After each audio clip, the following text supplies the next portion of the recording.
Well, good evening. My name is Jim Kello. Welcome to NixTrainz. This is a show where mentors can help modelers build. Thanks so much for coming this evening. I really do appreciate it. I hope you enjoy the show. Hope you'll tell your friends about us. If you're new to the show, if you'll please go to our website, newtracksmodeling.com, and subscribe. You'll get an email to verify that they have your correct email address.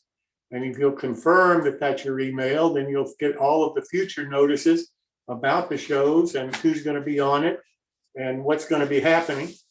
Plus, you'll be able then to also be eligible for all of the door prizes that we have. We have two door prizes coming up, one on August the 25th, that's coming Wednesday, from Coastmans Scenic Products. And then we have one on August the 28th from Nick Santo of Coder Buddy. So I hope you'll be here for those two shows because you're going to have some great prizes for each one of those shows. We have some build-alongs coming up, and I'd like to tell you what they're going to be. September the 1st, Rick and Marie Hunter are going to do their 81-foot trestle. They've given you a great price on it. Al Collins of Ultimation has given you a 10% discount off of his equipment.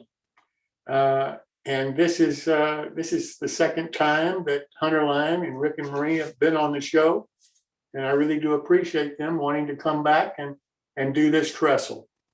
If you haven't talked to Rick yet, he suggests that you call him and tell him how you want to use the trestle, because there's two different versions of the trestle that he's going to be able to provide you. And if you talk to him about it, then he'll be able to recommend the best one for your particular use. Then on the 22nd of September, Martin Breckfield, MMR, is going to build a Leadville design, maintenance of way car. This has got a great discount on it also. And you've seen Martin on many of our shows. He's an excellent modeler. And I'm sure that you'll want to participate on that one. On October the 13th, Jim Murphy is building a LaBelle Woodworking Company kit of a HO business car. This is available both HO and O scale. And Jim is a fantastic modeler. Plus, Jamie Bockwell is around to give you some tips on detailing the underbody of the passenger car. So that should be something that I hope a lot of you are participating in. This again is the second time LaBelle has participated in one of these build-alongs. Then on October the 16th, Bill Davis is building a rail scale models of a tobacco barn. And this is in all different scales. It's got a great discount. And I really do appreciate Rail Scales for their participation and for Bill Davis to come back to build a second one of these models in the Build Along series. On November the 6th, Dave Schultz is building an all-nation kit, the Waffle Side boxcar. And this is, again, something that the company is new back in the market after a significant time period when it was out of business due to the owner's death. And the new owner is bringing the company back. And Dave, you've seen him on the show before. He's a fantastic builder. And this is an unusual boxcar and something that I hope that you'll take a hard look at and want to participate in. This is an O scale only. I'm really looking for S scale modelers again because I've got a lot of HO and I've got a lot of O scalers. But I'm really looking for some S scalers or even some N scalers or some G scalers. We haven't had one of those on the show. So if you're in those scales and would like to do a build along, then please let me know and we'll arrange a time that's good for you and talk to a manufacturer about working with you on the project. Tonight, we have the build along, the My Build the monthly show that Jeremy Wyant is filling in for Chris Corson. And I hope a lot of you have participated in that. I'm looking forward to seeing all of the models and all of the work that you all have been doing. The next one is September the 22nd, and Chris Course will be back for that one. So this is the last one that Jeremy will be doing, but he's done a fantastic job, and I want to thank him publicly for all of his hard work and all of his effort on behalf of the My Build. It's open to everybody, whether you participate in the build-alongs or not. That's fine if you are. If you're not, don't worry about it. We'd love to see what you're building. If you're a scratch builder, fantastic. Love to see how you're building and what you're building. If you're a kit builder, more the better. Kit basher, fantastic. Whatever you're building, that's what we'd like to see. And we hope that you'd like to share it with us. Moving along to our quick tip for this evening. Ted Becker is doing it tonight. And Ted, welcome, and thank you so much for all of your presentation last time. It was fantastic. I really do appreciate you taking the time to tell us all about it. Well, thank you. I'm glad I'm glad you got something out of it. Absolutely. Okay. Today's tip ties in a little bit with Clark's discussion about gluing cork and stuff with contact cement. He mentioned water-based contact cement. You won't find water-based contact cement at the store labeled as water-based, but you will find this non-flammable formula. And I've been using this for like, I don't know, 20, 25 years. That's not the tip. The tip is when I'm laying cork, I'll do 1 or 2 pieces, close the can up, need to open the can again, and I can't find a screwdriver, or I can't find the little opener. I mean, the screwdrivers I typically have laying around aren't big enough to open the can, but this handy dandy little opener was made for it, but it's always getting lost. So I finally came up with an idea. I just got this little magnet, stuck it to the can, and I stick the opener to the magnet, and it always stays right with the can. So that is actually the tip. Yes, I know the can is not closed. This can is actually empty. And no, I don't usually leave the hammer on the track. I just put that on the track to needle Clark. And that's the end of the tip for tonight. Thanks so much. I really appreciate it, Ted. I would like to make one more comment before we go to the special segments for tonight. I've had an article accepted by the Association of Hobby Shops. And they're going to publish the article in their quarterly magazine. I hope that this is going to open up more hobby shops that would be interested in coming on the show and talking to us about what they're doing, how they're doing it, and how modelers can work with hobby shops to everybody's benefit. At least that's my hope. And I'm really happy that the association saw fit to print the article. So it'll come out in their October magazine, and we'll see what happens from there. Now I want to introduce David Rarig, who is building the model in card that was designed by his friend Paul Egret.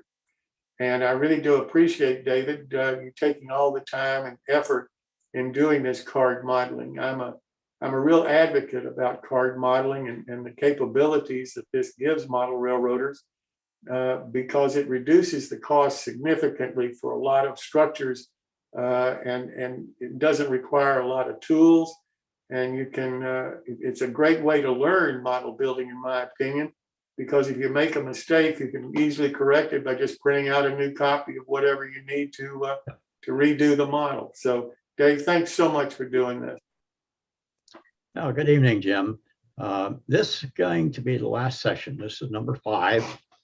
And Ted, if you're, or Ken rather, if you're ready, you can run that 5th session.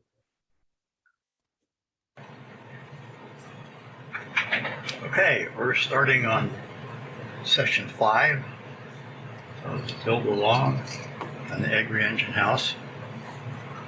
This is the piece that I cut for the flooring. It's a piece of mat board. Notice I cut out clearance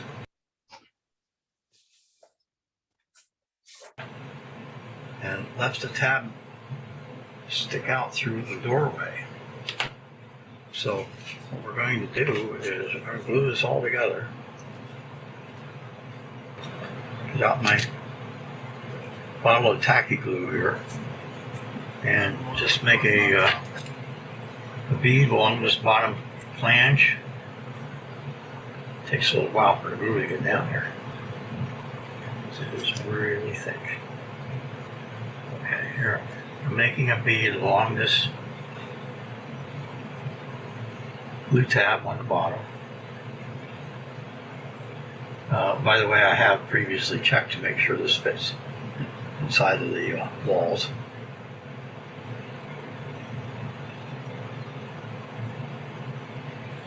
Okay. Now I just take this and drop it down. Notice the glue tabs at the top have to be spread out a little bit so it fits in. Cut this pretty snug. It's going to be a tight fit when it gets in here. Okay, there. Now what we're going to do is I'm going to push this in so that the sides are tight against that flooring on both sides.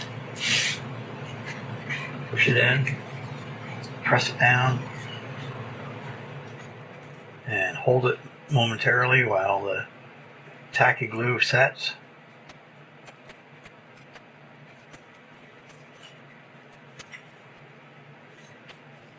Dave, is there a reason? And we want to do the same thing on the end walls. And that will keep everything nice and square. And after this dries and gets set up, I'm going to trim off the excess tabs in the doorways. There's a little bit of a, right here, you can probably see there's a little bit of overlap. I'll just trim that out of there so that all you see is the edge of the cement floor.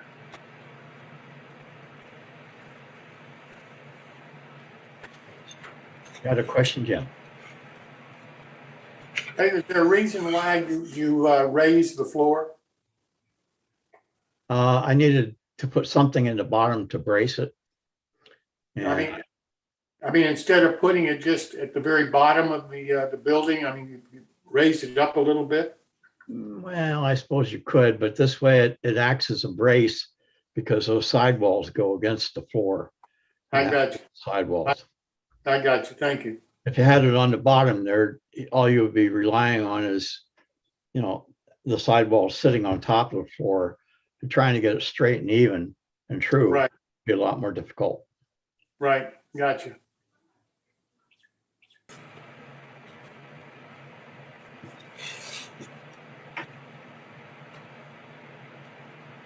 These are some of the tricks that I picked up over a few years of modeling, by the way. And after everything is nice and dry, I'll come back and use my gray marker. And I'll try to get one that's a little bit lighter so it almost matches the color of the base.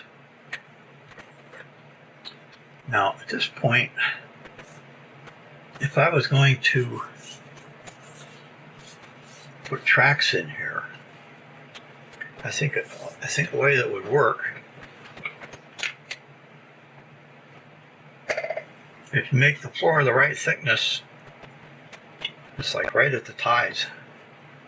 So I could, and it just so happens it's exactly 9 inches inside. So what I could do here is to actually strip the rail out of a piece of snap track, 9 inch, and epoxy or super glue that to the floor while we're gauging it with a track gauge, which I don't have one because I don't model an HO, so I'm not going to put track in there. But that's the way it could be done if you wanted to have the ability to actually run trains in there. I don't think I would want to try to cut the flooring out to lay the whole track in with the ties and everything. But I think if you had it gauged correctly and connected to tracks on either end, I think if you just epoxy it in place, that would be strong enough to hold it in place. Anyway, now the doors are here. What I did is I cut out the design on the cardstock and I glued it to a piece of chipboard. This is a 22 ply chipboard, measures 50 thousandths of an inch thick. I bought that again from Dick Blick Art Supplies online, and I wanted to make it so these doors don't buckle or move. I don't know if you can see this here. I had to take a dark gray marker around the edge of the doorway because I found out that when I glued it up inside, if I placed it inside, that that white would show from the card, and I didn't want that to be an issue. So I just colored over it with a gray marker and just make it a narrow bead of glue right along the edges.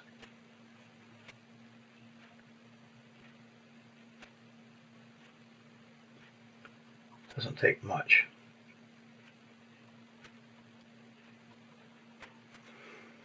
And along the top.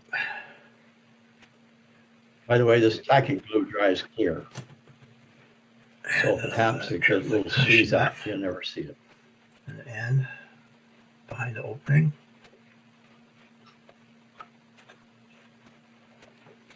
And push it in so that it's tight.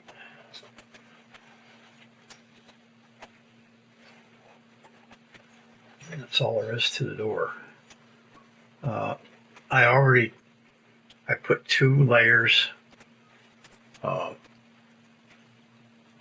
card together on this louver on the end, and of course drew my edge coloring the pen along the side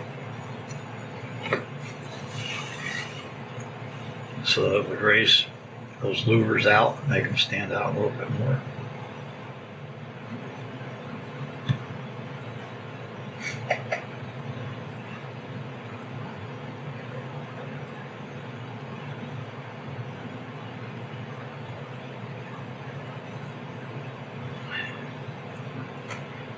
All right, now I gotta let that business dry, get firmed up, and then we'll come back to it and make the roof. When we left off the last time, I had just glued the side pieces, braces in place, and the doors. So since the last time, I cut some some of these scrap pieces of the heavy card that I had removed from the doorways, and I cut them on a diagonal and then glued them in the corners up to the top.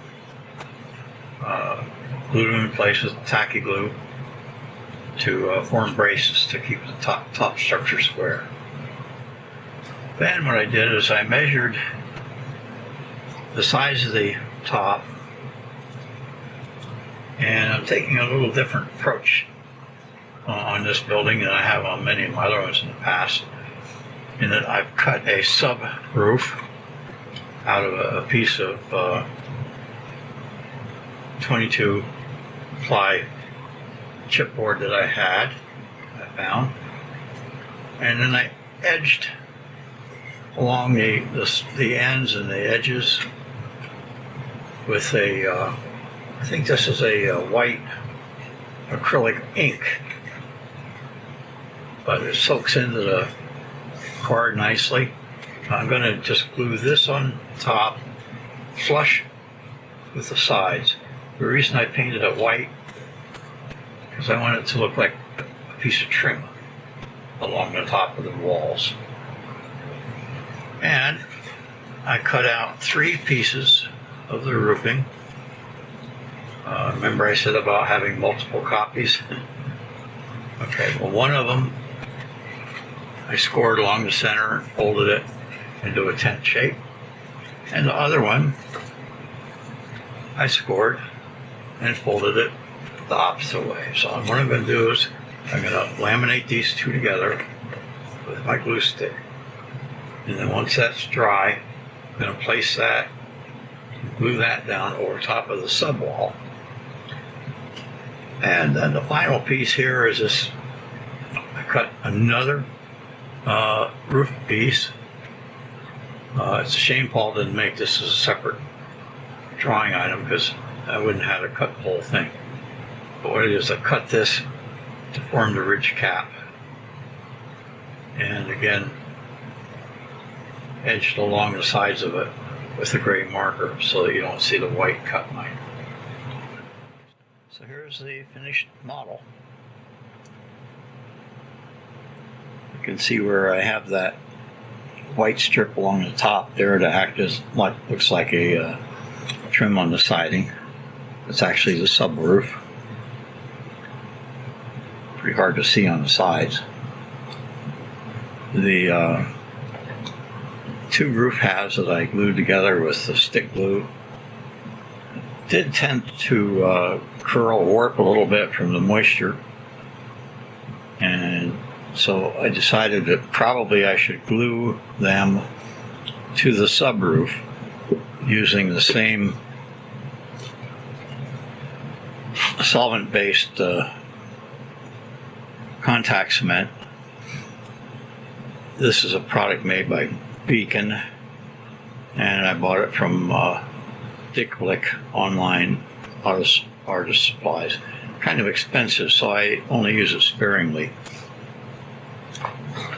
But it does come in handy for making glue ups that you don't want any warpage. You can see how the bottom of the building looks. You see I have the flooring all installed. It's actually pretty sturdy. Now, if I was going to put this on my layout, which I'm not because my layout is N scale, I think I would look for some detail items to put on. I think it would benefit greatly having something like maybe a light over here over the doorway, maybe lights over the entranceways to the engine house. If you can find the right kind of vents, probably could put some roof vents in to get rid of diesel fumes and such. I wasn't particularly happy with the kind of vents that Paul used. They're from Clever Models, and I've tried putting them together in the past, and I just have a hard time with them. They don't come out square, and I've had a heck of a time. So anyway, that's it. You can see how I added the top ridge on the roof. Just give it a little extra bit of detail. So I wish you all success in your builds of this model. Comes out looking pretty decent.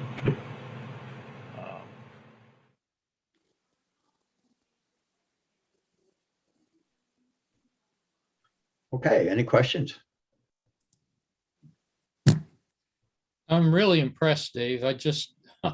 That's an amazing building. One thing I wanted to add to your thought was, I have used cyanoacrylate. I'm not awfully fond of epoxy. I get it all over my fingers and all over everywhere, and it's a mess. But cyanoacrylate is good for fixing track to either plastic or wood, I found. My question I would have with that is it tends to get a little brittle, especially over time. Mhm. And it could, that rail could crack loose, which I suppose you could re-glue it, but if you already have the building constructed around it and the roof is on, you're gonna have a hard time getting in there to fix it. That's a good point. I think your epoxy tends to stay a little more flexible. Don't forget that you've got a card and paper structure, which tends to have expansion and contraction rates that are different from the rail. So it might be a little better, I would think, using epoxy, but doesn't hurt to try it with something else if you don't like it. I don't like super glue myself, so I prefer to use about anything but. Now, Dave, you build these card models in N-scale for yourself, right? Oh, yeah. And I built in HO, and O, and I did one in S, a little church.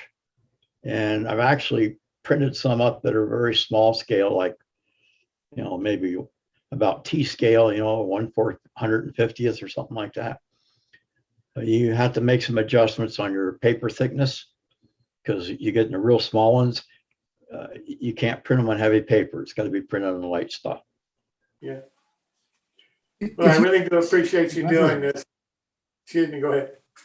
If you wanted to do any weathering, what kind of materials would you use? Well, I've done it two different ways. I've used the markers, just like those Blick markers that I use. You can use those to put streaks on or something like that. But that's a little tough to control because all you do is just touch it and it bleeds all over the place. So my preferred way is to use a powdered pastel, I think the brand I use a lot is that pan pastel. It's real fine grind and it goes on real easy on the paper, and it's just a little hard to get it off if you get too much on, because once it's there, it's there. If you were to build that engine house in O scale, what would you do differently especially in terms of bracing? Well, I might use a thicker material in the walls on the inside. Instead of that heavy card, I'd probably try using maybe a foam board or something like that, that's a 3/16 of an inch thick. I've made some O scale buildings and I've used that foam core in the sides, and that works real well. Either that or maybe like a gator board or something of that nature that's a little more substantial, won't bend as easy. So what do you use to glue the paper onto the foam board? Oh, good question. I think I used a solvent base, like that tube stuff I think I used on it. The biggest thing is you don't want a very wet adhesive, like a white glue, because that can make it buckle and pucker, and that's not good on paper. Right. Dave, you model in hand scale like I do. What do you feel about using the card models as not just a background, but in N scale, using it as a more foreground? Well, let's put it this way, Ken. I built some T-track modules. And all the buildings except one on those T-track modules are made from paper. And I sold those modules to a modeler from Texas, and he likes to take them around and put them in these big train shows. And they actually included them in the NAMRA N-scale super layout that they had at Kansas City a few years back. And a lot of people, I guess, remarked on how good those buildings looked. And, you know, T-track you can get within about 6 inches or so of them if you want to get that close. So I have no problem using them in foreground. The only thing that they don't have is the feel, if you will. I mean, if you were to reach out and grab it, of course you can tell there's no texture, it's just flat paper. But they look very convincing in photographs. Thanks.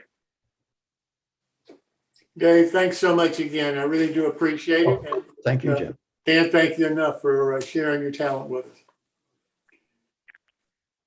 Now I'd like to turn to Clark Kooning, who's going to tell us about rock making. Clark, welcome. Okay. No, I know we're doing it. I reached out to a couple of the guys who have done clinics, and I was asking about certain how they present stuff and so forth. And I've been really frustrated at my sort of audio when I do the PowerPoints because I hum and haw a lot, and it drives me nuts when I watch them back. Matter of fact, I watch them back and I can't watch them. So I'm going to try something tonight. It's the first time I've done it. I've actually incorporated the audio right into PowerPoint. So we'll see how this works. Okay, now.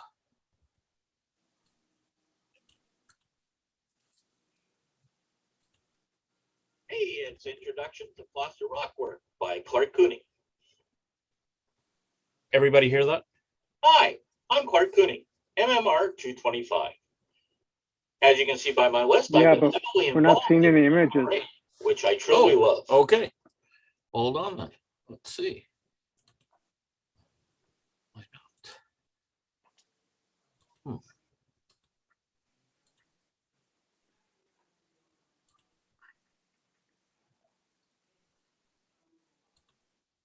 Hey, it's Introduction to Plaster Rockwork by Clark Kooning. Hi, I'm Clark Kooning, MMR 225. As you can see by my list, I've been heavily involved in the NMRA, which I truly love. I've also been past host of Train Masters TV for Model Railroad Hobbyists. I have been on Model Rail Radio podcast as a regular, and now on NixTrainz Modeling on Zoom and YouTube. I currently am building an HO layout, but I have dabbled in many other scales and continue to do so. I currently live in Elliott Lake, Ontario, and I'm a retired paramedic after 35 years of frontline service. So you're saying, where the heck is Elliott Lake, Ontario? Well, it's way up here on top of Lake Huron. We're about a 6-hour drive down to Toronto. We're about 2.5-hour drive over to Sault Ste. Marie, Michigan. We're about 11-hour drive down to Chicago, Illinois. Clinics and tips should be shared. However, don't forget, give credit when you learn something from a fellow modeler. And if you're doing a YouTube video or another slideshow or just a clinic for fellow modelers, when you know the source, be courteous and give them the credit. So let's look at some tips and tricks to help you with hydrokel rockwork. What a disclaimer here. First, there are many ways to do scenery. And second, scenery is a form of art. Not everybody agrees as to what they like in art. Model railroading scenery is the same.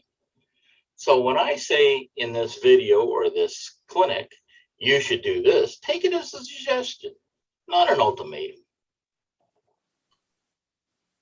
the beginning, sort of sounds like the Star Wars episode. But we have a space which needs to be transformed into a great scenic formation. That's my best Star Wars imitation.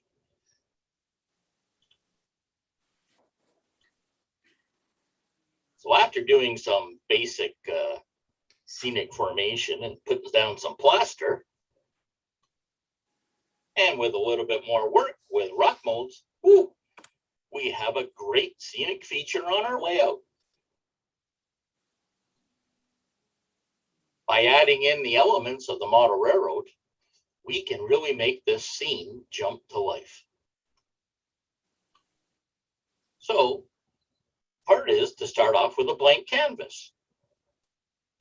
And hopefully it becomes a full scene later. Now, scenery doesn't start once you have all the track and your bench work in. It actually starts with your track plan. When you're picking a design or a track plan, make sure you include scenic elements in your plan. You have to build space for buildings and other scenic elements. You also need to plan for aisle size. And think about how you want to view the layout and its featured elements. Think about your bench work now to accommodate your scenic vistas. So after you've got a plan, your bench work should always be the foundation of any layout. Seems like a funny thing to say. Yeah, the layout starts with the bench work. But there is way more to bench work than just building a tabletop to sit a train on. The bench work is the foundation of your railroad. Same it is the foundation of your home. Everything you do from that bench work onward will dictate how successful your model railroad will be, or will it become a static model? You also have to have scenery, which is developed from your plan to a physical feature with the help of the benchwork design. This is an important aspect of model railroading. Most layouts fail when you have subpar benchwork, just like this home or barn. It failed probably because it didn't have a good foundation. Now, a little thought on bench work. If you're doing a straight flat surface for bench work, you really handicap yourself. You want to think in three-dimensional views, such as what you get with scenery. So try scenery. It always seems the most intimidating part of the hobby for many. But everybody wants to get there fast. You have to make sure you take your time to make sure the layout is running perfectly. Then you want to start on your scenery. You got to make sure that all your electrical and your track work is perfect before you move on to scenery.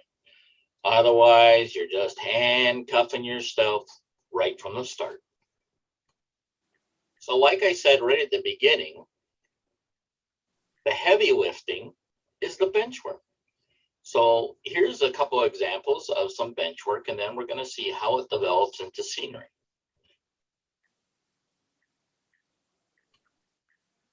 Now I like to use spline roadbed for my sub roadbed. It allows a lot of fantastic scenic elements to be blended into your railroad. There's many styles of sub-road beds, so try and pick one that will lend itself to what your scenic applications are. Now here's a quick tip. I like to use this Krylon stone spray paint. It's a texture paint. And what I do is I pre-cut the cork and then spray it outside, so I'm not spraying in the house. And then I glue it down on top of the spline with just glue. So why do you do that? Well, I like the look of the stone texture on the cork, and it represents ballast. And then when you put your track down, it almost looks good enough that you don't have to ballast. Now you still want to ballast later on. And I always do that last in the scenic effects. But You do use less ballast, and you don't have to worry about getting so much ballast, especially around turnouts. Woohoo! So I'm finally going to get some scenery down. Please hold.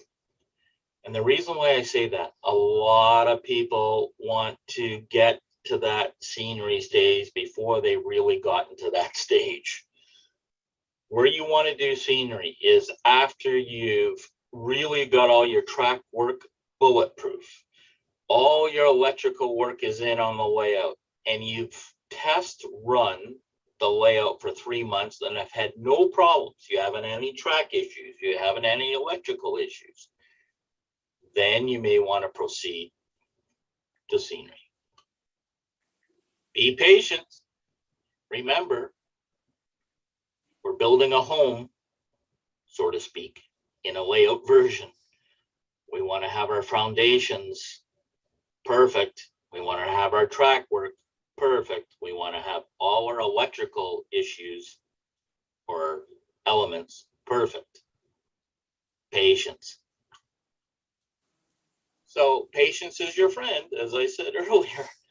It's a lot easier to adjust your wiring when there's no scenery, because you can reach underneath the layout and get to it no problem, as compared to trying to get underneath the layout after the scenery's in, or trying to rip up track. So what we're going to do here is sort of a study on the real rock. We're finally getting to what we really are talking about in this clinic. So I took some pictures of some real rock to get the idea of coloring, because my layout is based in this area. So it makes sense that we should study the rocks that we're going to mold. So here's just another shot looking at rock type and coloring. Now here's what I like to use for basic landforms. I like to use hydrocal because of its hardness and staining ease. I like to use cardboard strips with a hot glue gun to make up the landforms. And I use brown or white industrial paper towels, which you can buy at big box stores. So what you need is a good hot glue gun and a bunch of cardboard strips. Now you can even buy cardboard strips already pre-cut from Micromart. They're pretty reasonable, or you can just cut up some boxes yourself. And here I have my glue gun. And on the right-hand side, you can see the cardboard strips kind of being installed. So in this photo, you can see the cardboard lattice work starting to go in. I have the bridges sort of temporarily installed just so I can see where the rock face has to go, which will be just behind the bridges. And I also have a sheet of plywood as the base for where the lake is going to go, and we'll talk about that a little bit later. Just use your hot glue gun and assemble your lattice work and kind of weave them together like you would a basket. So in this shot, you can see where the cardboard strips just attached to the plywood. All that I've done is bend them over and glued them with the tab or the bend to the inside of the rock work. So here we are using a paint tray with an insert for a great way of dipping your paper towel into your hydrocal. So what I do, I mix up the hydrocal into a very thin pancake consistency, and I pour it into the bottom of my paint tray. And then I rip up the paper towels into sheets. You don't want them too big because you want to do several layers. And I just dip the paper towel into the pancake mixture of hydrocal and make it about a little thinner than pancake consistency, pour it into the bottom of my tray. And then as I put the paper towel in, soak it with the hydrocal, I slide it up the paint roller part of your paint tray, and then I can apply it onto my cardboard structure. Now, once you've either used the hydrocal in your paint tray or it's gone down to the phone and it's gone hard. I always have 2 or 3 of the inserts. So what I do is take out the old insert, I put it aside and let it dry. I put a new insert in, fill it up with the hydrocal mixture again, and start adding the second layer. Now, as you add layers, you want to use a spray bottle and keep wetting the surface. You don't want to put wet on perfectly dry. You have to keep putting some water on it to keep the previous coat a little damp, or else it will your second coat will actually just peel off because it won't adhere to the first coat. The next thing, so when you have done 3 or 4 trays, you can go back to that first tray that you used, stick it in a garbage can, they bend up real easy. All the old hydrocal will fall off, and now you can reuse that tray. It's a pretty simple way to do it, and I find it really, really fast to apply the sort of paper mache hydrocal onto a substructure.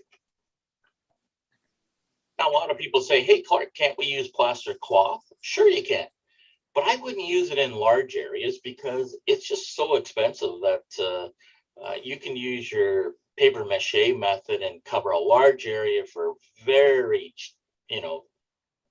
few cents compared to the plaster cloth. Now, the plaster cloth is great for small areas. It makes it super fast. You really don't have to even build any substructure. However, make sure you use and apply the plaster cloth correctly. This plaster cloth is basically the same thing they use for casts. And if you ever watch somebody put on a cast technician will keep rubbing that plaster cloth continually until it fills in all the holes. You do not leave it dry like this with all the holes showing. No matter how much you paint it and even put some of the grasses over it, it looks like hell. Do not let this happen to your layout. What you want to do if this happens is mix up a little thinner than pancake, again, batter of the hydrocal, and just use a paintbrush and cover all those holes. You don't want to see any holes of the plaster cloth. So in this scene, we've got most of the substructure done. I've got the bridges back in temporarily just to see how everything's fitting and how it will look. Time to develop the scene. So the next thing is we want to fill in around the bridge abutment and so forth, and make it look like it's ready for the rock work, and make sure that we have enough clearance around the bridges and so forth. And we're also going to have to deal with that center island piece. So once your base is ready to go to accept the rock molds, we need to select some rock molds and set them up for plaster and placement. So in this slide, you can see that I placed a rock mold in, which is dry. There's no plaster in it. And I'm just trying to get to see how it's going to look and how it's going to fit into the scene and what my vision of the rock work should be. Now you'll notice that there's a red arrow that I marked on with a Sharpie pen, and that just tells me what direction the rock mold or the rock cut is running in the mold. So this is vertical compared to horizontal, and I like to use Bragdon rock molds. I find them the best detail, the sharpest. You just can't go wrong with their molds. So you have to do a little rock mold prep. You want to make sure that if the rock mold has been used before, you clean out all the bits and pieces out of the detailed mold, so that you're not pouring plaster in over old plaster. So what we want to do for a little further prep on the inside of the rock mold is to spray the inside with wet water. And wet water is a couple of drops of just your dish soap into some warm water. And the reason why you want to spray that into the mold with wet water is that it reduces the surface tension and allows the plaster to flow into all those beautiful detailed crevices and fissures in the mold. So what we're going to do, we mix up our hydrocal into about a pancake consistency batter and make sure it's stirred thoroughly so it's all mixed.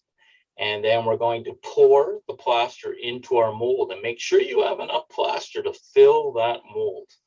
And then you want to give it a light shake, just kind of shake it a bit so that all that plaster will run into all those beautiful detail parts that are molded into the mold. Now, once you've got that done, you're going to just sort of let it sit there. You're going to see a skin start to form on the back.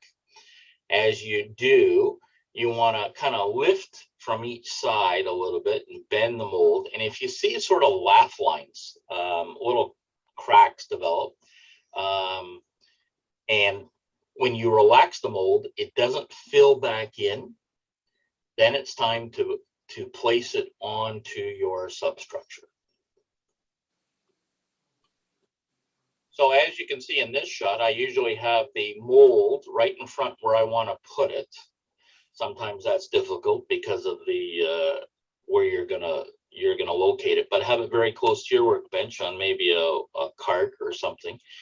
And once that mold is ready, what I like to do is take that wet water and I spray the wet water onto the substructure where I'm going to put the mold. And I sometimes also spray it on the back of the mold a little bit, just to make it damp.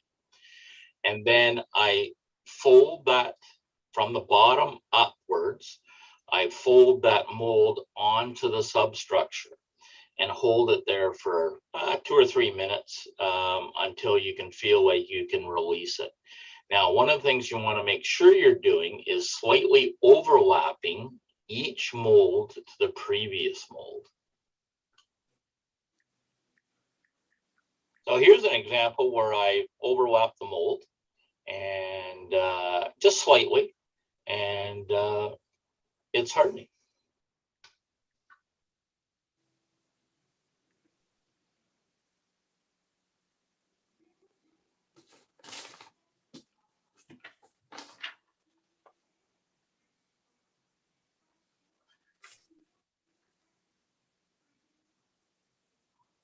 Now, removing the rock mold, you have to make sure that that plaster is hard.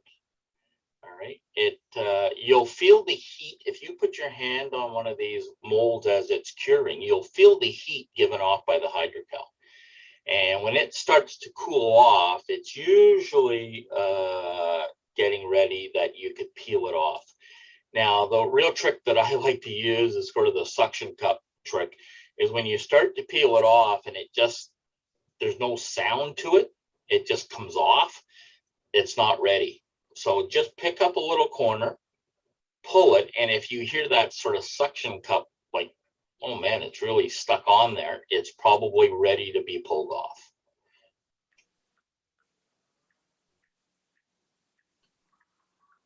So here I am just adding more and more rock molds. You can see there's one up on the top sort of corner. I've got one to the right going on.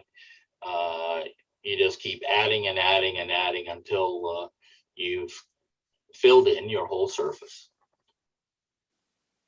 Okay, so here I've pretty well done the rock face, and now I'm moving on to sort of the lake area. So here we are working on that center island pier. I put a little cork in there to raise it up off of the sort of the lake floor because I wanted to put in a little island area.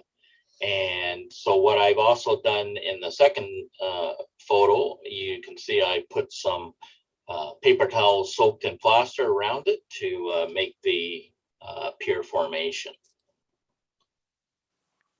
So again, just a little bit of cardboard around that block of styrofoam. And then we just added the paper towel soaked in plaster. And here I am adding the first rock mold. And rock mold number 2. And here we are after the rock molds have been taken off. So here we are with the bridges back in temporarily. I'm checking out to make sure that the bridges clear all the rock work that we put in on that pier section, and how in general the rock work will look with the bridges in. And here's just a slightly different view. Now here's the reason why I use hydrocal plaster for all my scenery elements. The hydrocal is very hard, and when you put it in those fantastic Bragdon molds, which he has really worked on to get very crisp details in his molds, you want that to show in your model railroad. And if you use other softer plasters, plaster Paris is probably one of the worst. It won't hold those crisp details, because when you peel off that mold, it kind of breaks off. So you want to use hydrocal, especially in rock mold work. So here the bridges are out, and we're going to start working on the bottom of the lake.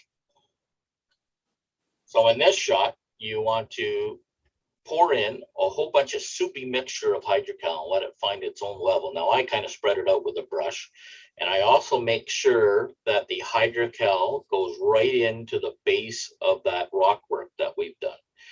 You don't want any holes in there. And I've also done that at the front of the fascia. That's why the painter's tape is on the front to kind of protect the fascia a little bit from the plaster.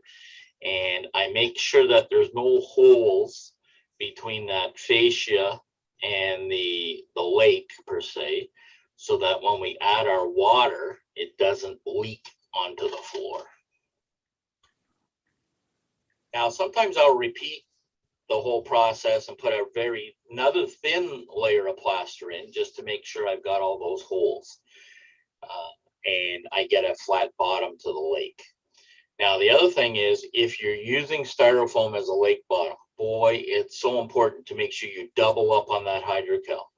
The problem is, if you pour your water on top of the styrofoam, especially if it's just been painted or something like that, the styrofoam creates off gases, and that will bubble up into your water, and you'll see it almost within a day, and it looks like hell. So I try not to use styrofoam at all when I'm going to be pouring water. So stains, acrylic paints, or pigments, what's the difference? Well, pigments have no binder, which means they can be moved around on the rock castings very easily. And as they dry, they will still sit there, but they are not permanent. That's a big plus when you're doing castings. Stains and acrylic paints have a binder in them. It attaches right to that surface almost immediately. We really don't want that when we're doing rock castings. So once your castings are on and they've dried for at least a week, then it's time to apply the colors. And I like to use the Earth Colors by Woodland Scenics. Again, these are liquid pigments. They're highly concentrated and very economical to use. I usually mix them up in large batches ahead of time. So here's a really good tip. When you're doing your rock molds, I always make a test demo mold or casting. Once I've finished all my casting for that day or that afternoon, whatever I'm doing, I pour the hydrocal into a mold and just let it sit there and let it harden up. And then the next day I unpeel it and just stick it in the area that I'm working on. Now, when I go to color that rock, I can use that rock as a test piece, because I know it was basically made at the same time I made the other rocks, or I put the other rock molds in place. I can also use it to check the intensity of the colors.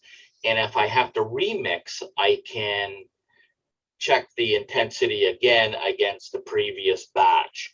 So it's a real handy piece to use, that test demo rock mold. One of the problems with plaster rock work and the molds is that sometimes plaster oozes out from the bottom. And when it gets out from underneath the mold, it develops a hard skin because the plaster inside the rock mold is protected. The surface is protected by the latex mold and will harden slowly. Whereas that stuff that's oozed out develops a real skin really quickly and it becomes hard to color. Now, sometimes you can fix it by just taking a little sandpaper and roughing it up and sort of carving it a little bit to remove sort of the upper layer, that skin, and it will take the pigments much better. So a little tip, but try and keep that oozing to a minimum and you'll be fine. Basically, for the plastic rock work, I use stone gray, raw umber, and burnt umber. I like to pre-mix the pigments in large quantities so that I don't have to stop and start and try and figure out if I've got the right intensity of the pigments mixed.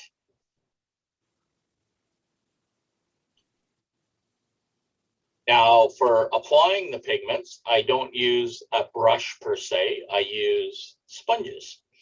And the reason why we want to use sponges is so that we can get into all the cracks and crevices. Now, sometimes if it's a huge area, I've used even spray bottles to apply the color, but I prefer actually using the sponges. So as I mentioned before, you should wait at least a week before applying any pigment to the castings. And you want to make sure the castings are nice and dry. So remember our castings test pieces that we made. We're going to take one of those test pieces and we're going to apply some of our pre-mixed pigments. And we're going to try and find out the right strength. So you can either add water or add a little bit of more pigment.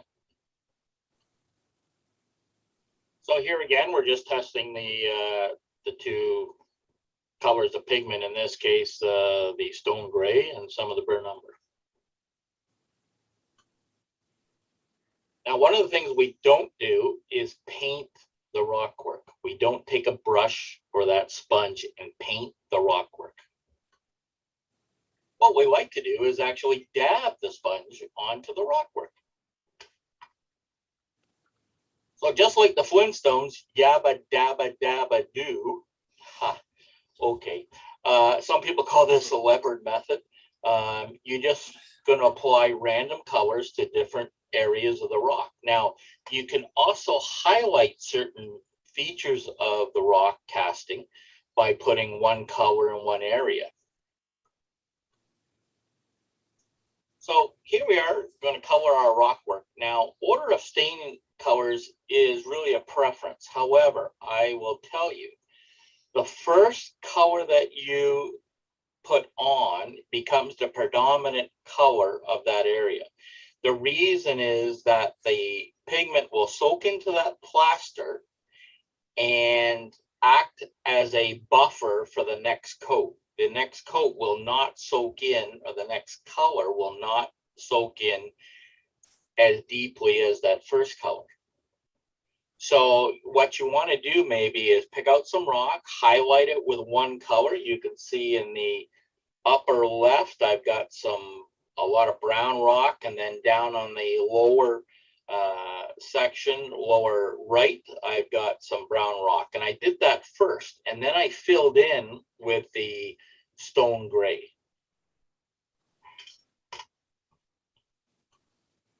So how do we sort of apply the pigments to the stonework? Well, large pieces of sponge work. Here I am adding sort of some raw umber along what I'm creating as like a seam or a fault line in the casting, and I'm just using a makeup sponge. Now in this photo, you can see where I've taken the makeup sponge and sort of made a run or a segment of that burnt umber into the casting. And you can see where all the other white section is and a little bit of the gray where I've added some stone gray. But primarily in this area, I've just used that burnt umber. So here I have applied some stone gray, but it came sort of from the bottom of the bottle. So it was pretty intense. And I didn't like the coloring. So how do we fix that? So here I am spraying it with wet water. And then I just took my finger and moved that pigment and thinned it out a bit. That is the nice advantage of having pigment compared to a acrylic paint or a stain which has a binder in it. You wouldn't be able to do this. So here I added some yellow orca of the Woodland Scenics pigments, and it's a little overpowering. It's pretty bright. However, if I look back at my photos of my rock that I took, it did have some of that yellow hue in it. So how do I fix this? So actually it was pretty easy. I just took some really thin stone gray and just went over that yellow and toned it down. Okay, so the second last step is to add a black wash to really bring out all those crevices and details in our rock work. Now, you got to make sure this is very thin. You don't want a high intensity. The black is intense enough. You don't have to really put a lot of black on a casting to get it to pop. So here I took a actual spray bottle and just sprayed that casting with very, very little black in it and let it dry. And you can see how the black has gone into all those crevices and really brings out the detail in the casting by creating all those shadows. Now you can go back and use some full strength pigments if you really want to bring out certain rock elements or outcroppings in your casting. So again, why do I like to use white hydrocal? Well, one, after you put the pigments on and it's dry, you sort of still get a transparent look. There's coloring, but there's also this transparency of the hydrocal, that white kind of coming through behind it. And I really, really appreciate that look. But that, again, is going back to that artist view. That is the way I like it. It may not be the way you like it.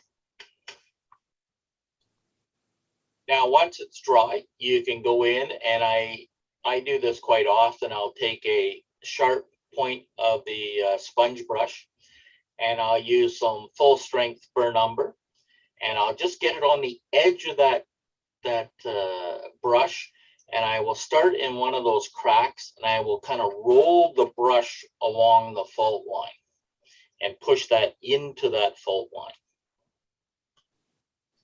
And this is kind of the result. You can see right in the middle, you can see that crevice or fault. You can see that burnt umber that's in there. And in our area, that's where the iron ore that's in a lot of the rock up here shows because of all the water and rain and weathering. Now, the big final step, which is really important, is to spray all your rock work with Woodland Scenic cement. And the reason is it will seal the pigment. It becomes that binder that is not in the pigments, and you need to seal it.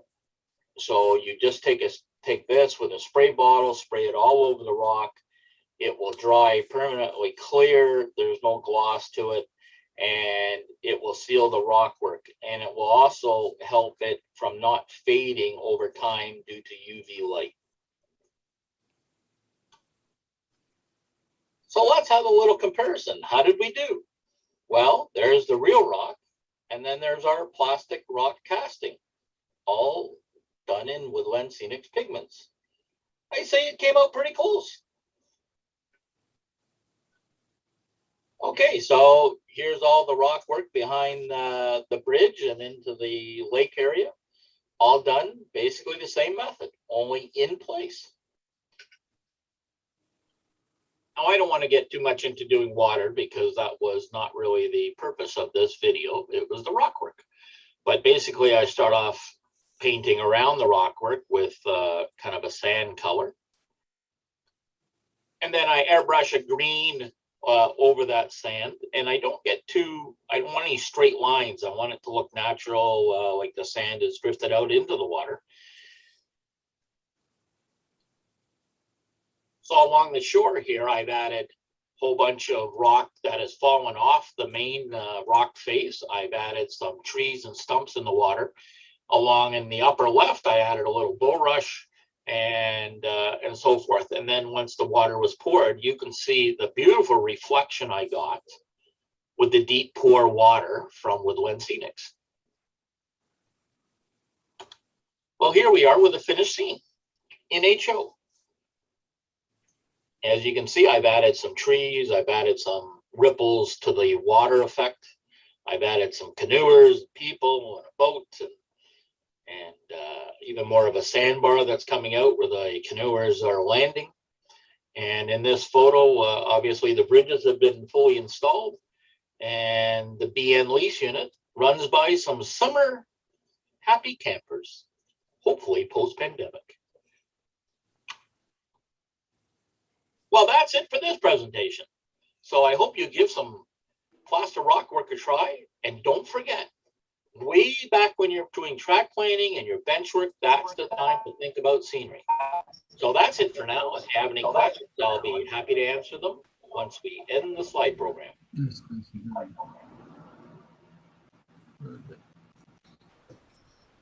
That's it. Fantastic. Just beautiful work, Clark. Well, thank you.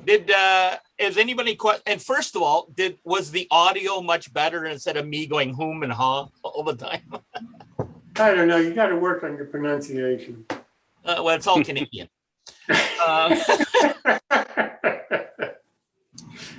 And I realized I think I have a squeaky chair when I lean back. I heard it squeak. Yeah, I did. Clark, we need more A's. You need more A's, yes. Out and about. Out in the boot. Yeah. All right, Clark, thanks so very much. Now I'd like to turn to Jeremy for the My Build this month. Jeremy, welcome, and thank you so much for doing this. Thanks, Jim. I'm going to start sharing now.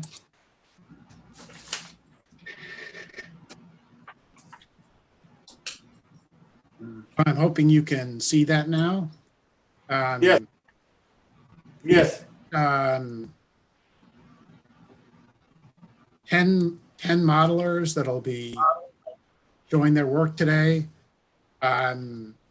First 8 there's pictures within this slide deck, and then I'll hand it off to Chris Blackmar and William Lubert at the end. They'll be displaying their own slides. So I'm going to start out here with Bob Farquhar. Oh, and one other thing, I think that David Schultz and James Schultz, neither of those folks can be online tonight, so I'll be trying as best as I can to convey their comments and things.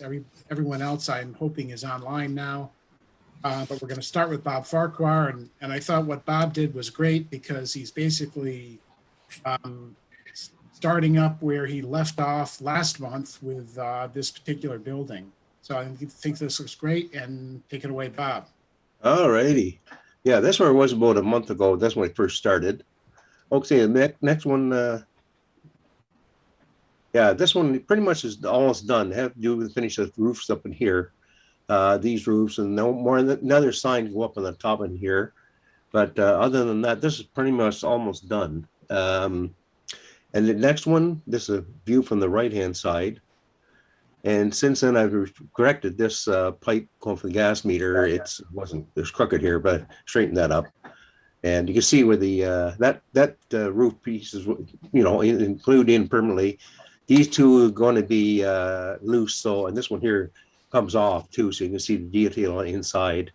And it's lit inside, and 3 LEDs inside. And also, there's a welder inside this part of the building here, with a arc circuit in there, and the circuits are buried into styrofoam in there. And this is the left side. Oh, go ahead. Yeah, that one there. That's the left side. And then I think there's a view. There's in there here. I also have a pulse width modulator to tone down or control the intensity of the lighting. And this is a little knob in here to control, like turn it up or down, whatever you want to do. That unit is buried down in here as well. The next one, please. I think there's one more for the back. No, yeah, there's the back. So, and that's a plug-in that I have in here for the lights and the the lights and the arc welder. That's it.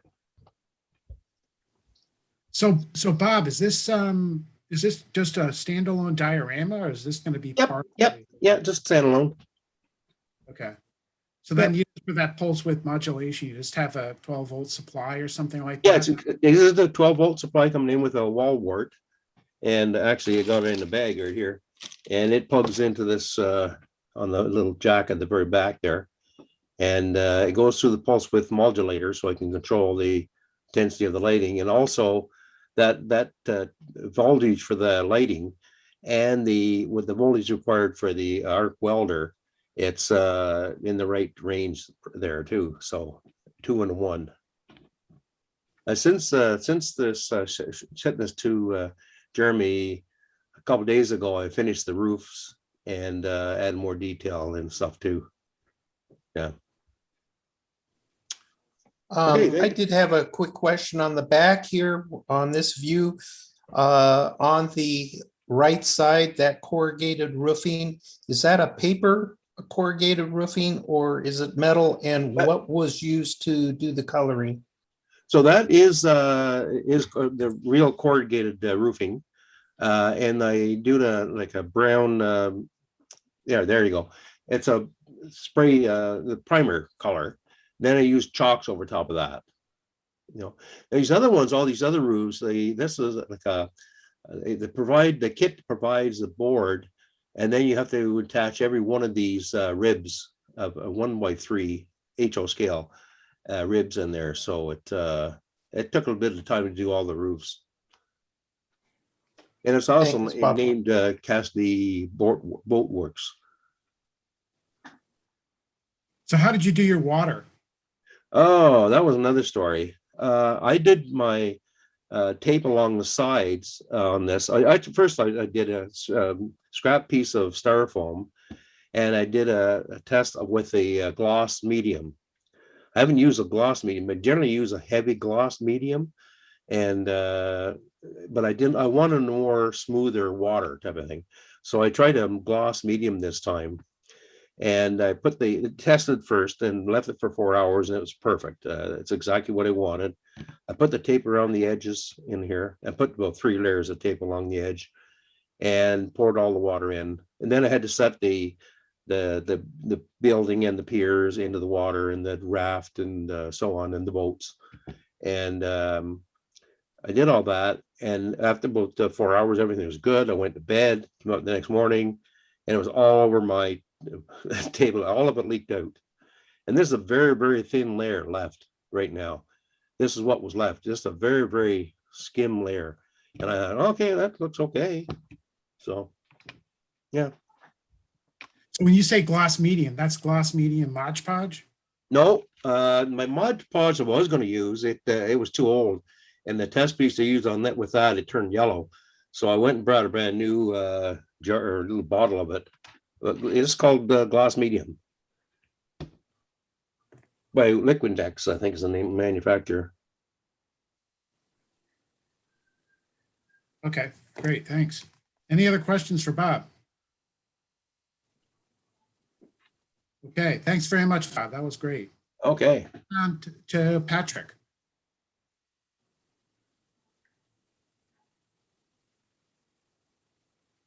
Patrick, I saw you online. I'm assuming you're still online. Yes, I am.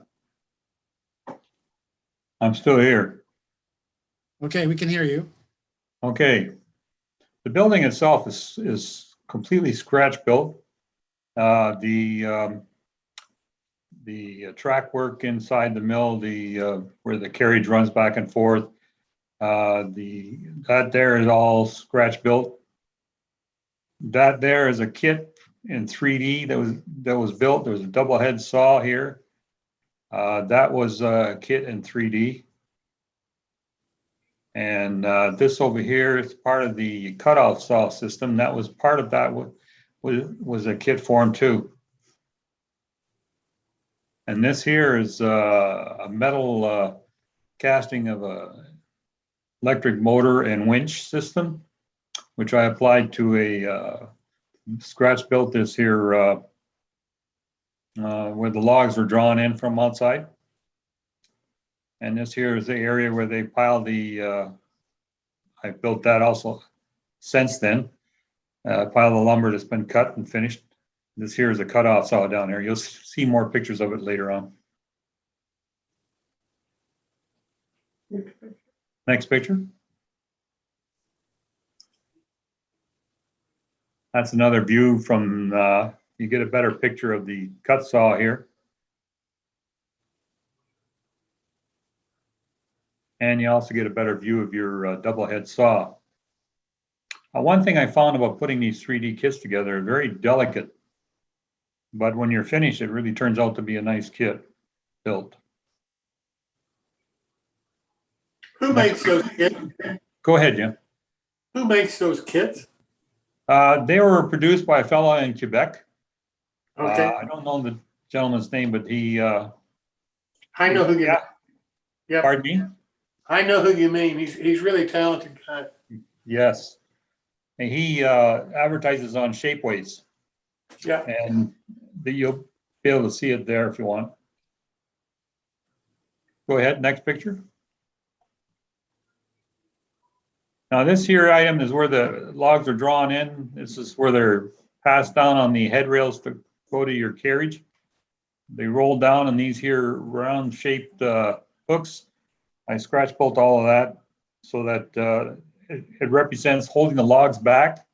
And then when hydraulically those hooks turn down and the log is released onto the carriage, and also holds back the other logs so they don't go on too. You get a better picture of the carriage there.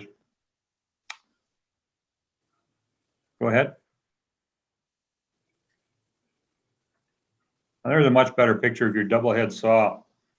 Now you say the blades are too high here. Actually, these two cranks on top will release and roll down your saw so that it's closer to the other one, but it's offset just enough so that it looks like the real thing, and you can cut bigger logs on that one. All of that was two kits put together. And you'll see some details in the background there I put in.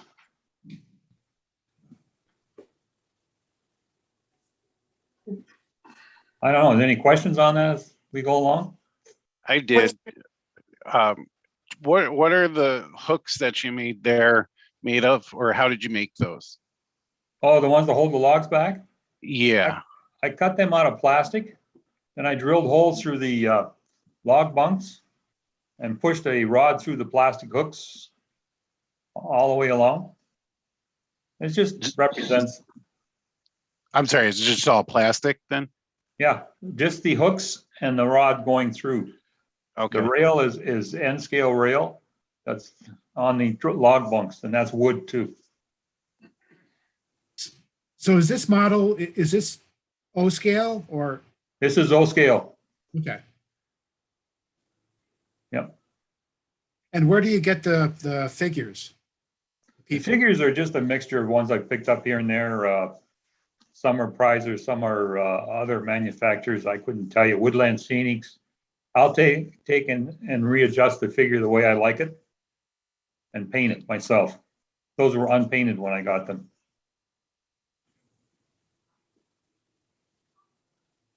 Any other questions? There's a better picture that I saw.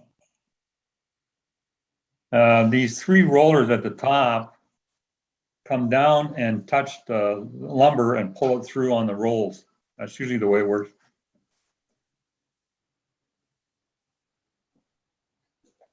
And the saws are adjustable. Did you say this is a kit from Quebec? Yes, it is. How old? The kit itself, you mean? Yeah, like when did he manufacture? Is it Not too long ago. Oh, Not too okay. long ago. Yeah, he's doing it now. Yeah. Okay. He's got a new one out now that I ordered, but he had stopped production on it at the moment because there's problems with it being too delicate. They have to make it stronger plastic. Go ahead. That'll give you a good overhead view of what it looks like. I used to work in a sawmill, so it kind of gave me some ideas. It helped out. Yeah, I was going to ask if you had pictures of the prototype or something like that, because Well, that I haven't, unfortunately.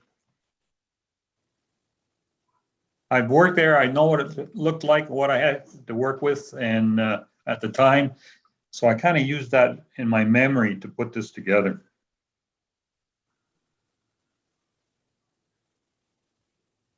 It was fun doing it. is this on a layout or is this a diorama? No, it's going on my layout. It's actually on the layout now. I should take some pictures of the finished product. Yeah, that would be great. I will do that. I'll put it on the next build.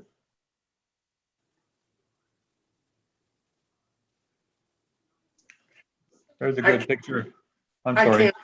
I can't think of the name of this guy in Quebec to save my life. But Neither can I. He's really a talented guy. He really is. And Yeah. he does all this stuff. He designs it and prints it out and tests it and everything. It's just, he's phenomenal. He really is. So you know who I'm talking about, eh, Jim? I'm sorry? You know the fellow I'm talking about then. I know him. I've written about him. And in fact, I included him in a presentation I made to the Association of Professional Model Makers as one of the young model railroaders to show them the potential that model railroaders have to become professional model makers. He's he's unbelievable. I can't think of his name to save my life. I'll think of it when it's all over. You sure of that? I'm putting his Thanks, Clark. thing in the thing. I know him too, and I'll be damned if I can think of his first name. He just lives outside of Ottawa. Yes. Yeah, and he just moved recently and went through all of that. God, I've written an article about my article's in O Scale Resource Magazine, and it's fairly recent, probably 2-3 years ago, something like that. His name is Gilbert Lacroix. There you go. There you go. And it just came to me, but I know because he comes to our show in Brampton. Yeah. And he's a nice guy. Excellent guy. Yeah, his latest production in a kit form is a planer joinery, big one.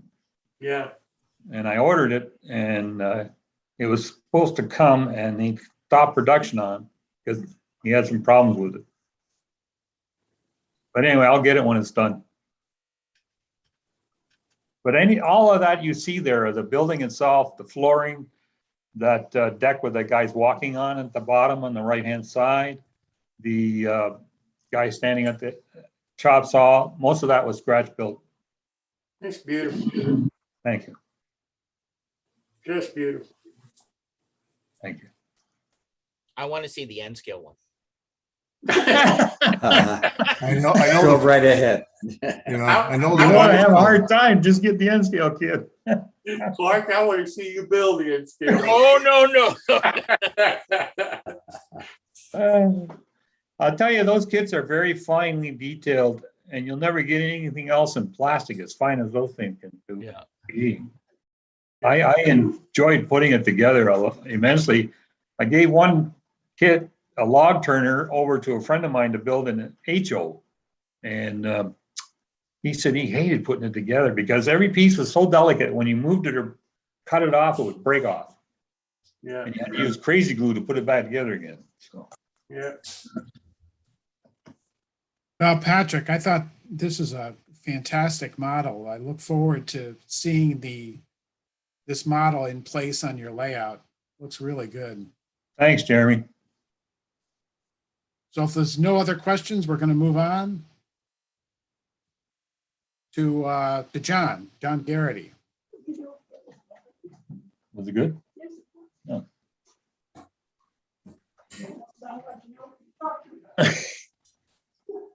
Where'd you go? We can't, you may be muted. I saw that you were online earlier, and I didn't try to include most of the text you sent in your messages. John, are you there? Do we know if John's online? Oh, his name is there and he's unmuted, so I don't know. Helps if I put my boom mic down. Hello. Yeah, we can hear you now, John. Take it away. Okay, helps if I put the boom mic down. Okay, Jim, you ought to be careful what you ask for because this isn't a usual build. Okay, it's a conversion of a Bachmann HO 45 ton loco to an O16.5 1/43 scale, representing 2-foot gauge on normal 16.5 mil track. But it's of a bogie centre cab battery electric locomotive for underground coal haulage. You'll see some of the smaller locos we were using. I've christened this bigger one Big Bat for big battery electric. It comes in at around about 180 grams, which is about 4 ounces worth. I've got an extra 50 odd grams, which is better than an ounce, into the battery boxes of extra weight. I'll explain this as we get going. Next slide, please. So here it is, and there's the type of coal skips that it's towing or planned to tow. Next slide. There's the small battery electric that it's replacing. That's actually a Grant Line unpowered kit. Originally, they were powered with a Bachmann 44 ton power bogie. It's been about 10 years since you can get them, and they were starting to go unreliable. So we've put a new mechanism underneath it that's now out of production. It was what's called an underground Ernie. It was kind of another one of the Thomas type cartoon show range that Bachmann did. So basically we've taken the underground Ernie inspection car and pinched its chassis and managed to fit it into the Grant Line chassis. The battery box area is stuffed reasonably full with lead shot, but even doing that, the best you'll get is about 60 grams worth of weight into it, as opposed to about 180 grams we're getting into the green loco once we're done with it. As it stands out of the box, the green loco comes in at about 120 grams. So it's twice as heavy as the battery electric. Okay, next slide, please. This is what the battery electric's doing, and this is where the big green loco will be going when it's done. That's hauling a train of coal skips around a 10-inch radius curve in that reverse curve. The little battery electrics were starting to struggle, so we needed something a bit brawnier. So a friend of mine, Professor Kleisler, suggested the GE 45 tonner as a base chassis. So I bought myself the 45 tonner for Christmas. Next slide, please. This is it with the engine hoods and cab off. We've fitted an O-scale figure on top. It's about the same width as the smaller battery electrics, so I shouldn't have much trouble running it on the tracks where we're planning to run it. Next slide, please. This is looking at it side on. I've got a problem with that so-called driver sitting there because we're running underground.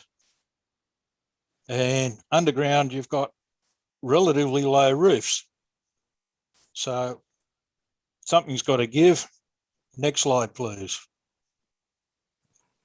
This is the engine hood and cab area of the original chassis. The two engine hoods and the base of the cab are solid die cast. So that's where most of the weight is. The actual cab is plastic and slides off and just goes straight up. There's 4 small screw holes in the area in the cab area, and that's all that holds this onto the cab. You need to take the couplers off both ends, and this can slide straight up to reveal the bare chassis. Next slide. When I found out that I had solid die casts for the engine hoods went back on the chassis. So this is a way of getting most of the weight in. That's still better than 110 grams there. The actual cab itself, the driver and the little cab controls don't contribute much to the overall weight of this beast. You'll notice that the couplings have disappeared. Okay, next slide, please. Meet Stumpy, the new driver. Next slide. That's how Stumpy fits into the central cab. Notice the 2 battery boxes either side of the central cab. These haven't got their lids on them at present. Notice the internal partitions. They're going to be filled up when you flip them upside down and put the lid on. You've got basically a U-shaped beast, and you can fill the sides of the U with liquid lead. And I've glued that in with CA. So I've seen kits or locomotives where they've used PVA glue with lead shot, and several years after the event, there's been major chemical reactions happen and the lead shot's expanded. I don't want that to happen here. That's why I've gone in with CA glue rather than PVA glue to hold the lead shot in. Next move, please, slide. Okay, meet Big Bat. It's just about done. How many people are looking for lifting eyes? I'll give you a tip. Artesina makes them as ship fittings, and you can buy a box or a container of multiples of them relatively cheaply. The original hole for where the KD / knuckle coupling was is now blanked out, and we've gone to a different coupling on a heavied up buffer beam. And that buffer beam's basically 2 pieces of styrene glued to the footboard to jack the coupling up to the right height so it matches up with the coal skips. Notice if you look close, you can see Stumpy in his cab. Next slide, please. Okay, because this thing's got fly cranks, it's difficult to paint. So what we did, we kind of got a lumper track, glued it a very, very solid stopper to the tracks, hooked it up with power and spray painted this with power on. So this is a way of getting a nice even paint look around the counterweights while they're rotating. And you just keep it running with the wheels slightly slipping. You don't have to feed much power to it. The aim of the game is to keep the mechanism gently rotating so that when the paint starts to harden up, it doesn't skin up and lock up your rods. Next slide, please. And this is it, workshop white. There's still some things to do. Stumpy's got to go back to the paint shop, and coal miners, yes, I know they get dirty, but they never ever get that dirty. We've still got to fit some controls for Stumpy to drive. The underground battery electric locos have got very, very basic controls on them. You've got a lever, which is a 3-position lever, which is forward reverse with a neutral central off. You've got a quadrant which feeds various voltage to the traction motors. It's normally about a 4 or a 5-speed quadrant. There will be sanders on this, so that's just a dummied up set of levers, which will drop sand forward or reverse. And a handbrake wheel, that's it. No such thing as Westinghouse on these beasts. They're very, very basic. I did find, I was looking for a reference to the earliest known reference of battery electric locomotives underground. The earliest goes back to about 1870 something in Pennsylvania. A guy wrote a thesis in about 1917. I was talking to another modeler. He said they were using battery electrics underground in one of the non-ferrous silver lead zinc / gold mines in Canada by 1918. Our modelling period's 1924, so that kind of says, yes, the concept was around by 1924 to 1928. The fact that they're rods, in that 1930 thesis, there was an analysis done on the tractive effort put out by locomotives that had rod-coupled wheels versus 2 independent electric motors driving the axles. This was on the shorter 4-wheel versions. They got 30% more tractive effort if they were rod-coupled. So on that basis, Big Bat needs as much adhesion as it can get. Rod-coupled works. Next slide. I think we're almost done. Yeah, that's it. Yep, we're done. Thank you. Going back to mute. Any questions for John?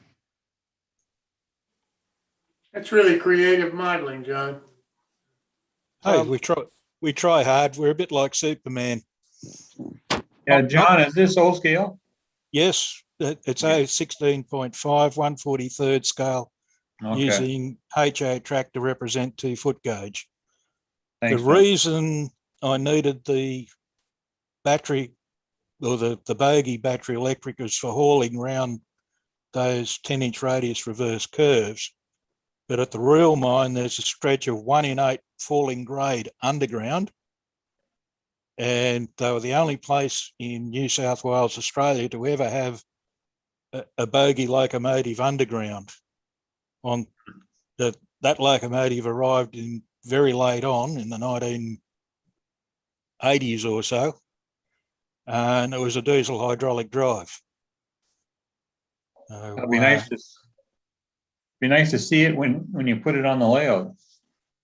It's going to be a while before the layout gets together, but yes, I'll be able to stage a shot of it, probably hauling stuff out of one of the portals relatively soon.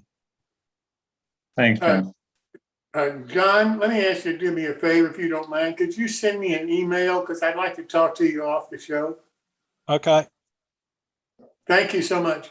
John, I have a question about your, this is Jamie Bothwell. I have a question about you said with the lead and the PVA. Yes. Yeah, so I just made 2 of those this morning, or 3 of them this morning. So what am I looking at? Like, what is it going to do? And okay, there were instances that I know of where people have fully enclosed lead shot and use PVA to glue it in. Now, there's a chemical reaction that can occur, not saying it will. Yes, I'm a metallurgist by trade. Apparently, the acetate can react with the lead oxide, which expands the shot. And I've seen certainly one or two brass locos out here where literally the side tanks have bulged, and that was done in brass. I have heard of reports where the same type of reaction is ruptured plastic, where the lead's been fully enclosed and has got nowhere to expand. Okay. It doesn't happen immediately. It's a slow chemical reaction. It might be 3 to 5 years before anything might show. That yeah, it's a known problem down here. I'm hoping that I get away with it using CA, and literally I've kind of flooded the inside of those battery boxes. When the lids were glued on, they're sealed, and I poured the lead shot in and drizzled it over the top to kind of give me a base layer to seal. Then I flooded the battery boxes each side with CA to hold the liquid lead in. Okay. I made a couple of wood frames, and I filled it up with shot, and then I just filled it up with CA, but they're open on the top, so maybe I'll be safe. From what I've seen, if it's got somewhere to expand, the expansive force will go to where it can expand to. So Okay. you should be okay. Again, it's not an instantaneous reaction by any stretch of the imagination. If you still got the cars in 15 years' time, you might have a problem. We'll see. Yeah. Thank you. Again, the versions I saw it had taken somewhere like 3 to 5 years plus for it to become a problem. John, I'll mark my calendar. Thanks. Okay. John, that was really great. Thanks for sending those slides, and we look forward to seeing more in the future of this layout as it progresses. Okay, thanks. Going back to mute unless anyone's got any other questions. So next up is we're going back to Dave Rarig, and I think you've just got one picture here. So take it away, Dave. All right. I'm normally an N-scale modeler, but as I've aged, I found that my eyesight is getting worse and my finger dexterity is getting worse. So I thought, well, I'm going to take a shot at making something a little bit bigger. And having to be different, I decided to model in 00 scale, a British theme layout. And what better medium to use for your buildings than a British designer? So these are designed by John Weapon in the UK, and they're marketed under his brand Scale Scenes. It's built out of paper and cardboard. You can actually see there's a corrugated cardboard sides here. They're actually layered. Some of these walls are 3 layers thick of 2 millimeter cards, so they end up being about 6 millimeters total thickness. And they're quite sturdy, but they take forever to build. They're a lot of work cutting them out and laminating the paper over top, gluing them together, et cetera, et cetera. So I'll be at this a while. My idea is to create a small shelf type switching layout, probably about 15 inches wide and 4 or 5 feet in width, that I can just shuffle cars back and forth. one of the things that intrigued me about the British 00 scale was the fact that the wagons, as they call them, are quite small. And you put 2 wagons on this piece of 9-inch HO scale track here, and you can see there's room left over. So if your goal in modeling or switching layout is to actually shuffle cars around and do it in a minimum amount of space, I thought this would be a really good way to do it, because you got the same number of car movements, or I should say double the amount of car movements that you could get with a HO standard gauge. And the locomotive I'm using here is just a small 4-wheel steam engine, British prototype. And I really like them. I think they look neat. They got very fancy paint jobs and something you don't see here in the States. By the way, lighting in here is LED. If you're familiar with the strip lights that you can buy on Amazon and places like that, they generally come in a roll of about, well, ones I got are 300 LEDs in a strip, which is pressure sensitive on the back. And there's, they can be cut into 3 LED segments, each LED being a 50-50 LED surface mount. I just cut a 3 LED segment, stick it up under the roof, or in this case under the floor, powered up with a 9-volt battery, and it makes a very nice light. It's not overpowering. And for those of you who ask, no, the light does not bleed through card, not when it's built the way the scale scenes are. Just starting on this project. Maybe I'll come back to it later and see how it's moving along. So did the corrugated stuff, is that was their recommendation, or? No, they generally use a 2mm, they call it gray board. But I find that hard to find here in the States unless I import it from England. So I did a little looking around on Amazon, and I came up with some 2mm thick corrugated. So I thought, no, I'll just give that a try. And it worked out fairly well. The solid material would be better, but this does cut rather nicely, and it glues up. And as long as I weight it down and build this box like this, it gets pretty sturdy, because all these joints are glued and you don't get any warpage that way. So quite a ways to go yet. How did you do the interiors on the upper right? It's part of the kit, actually. The paper designs are printed. There's an interior scene printed on the paper that you laminate to your card. I just put some miscellaneous bits and pieces of stuff I had. I think there's a couple barrels in here and some crates I made out of paper and stuck in, and they're just odds and ends.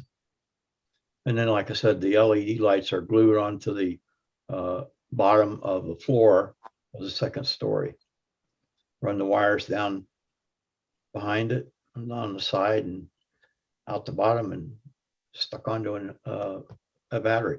Eventually, what I'll probably do is mount the dry cell in this bottom part and put a little switch in here or something to turn them on and off. This building, by the way, is designed to come apart in pieces, and the whole thing packs and fits inside of a well, it's a file case, actually. What it is, it's a false cap, I guess you call it, a file box, and the whole thing is designed to fit inside of a file box. And then you can take it apart, fold it down, and close the box up and take it off to your show with you. I'm not using it that way. I'm building it as a freestanding thing to put on a layout board.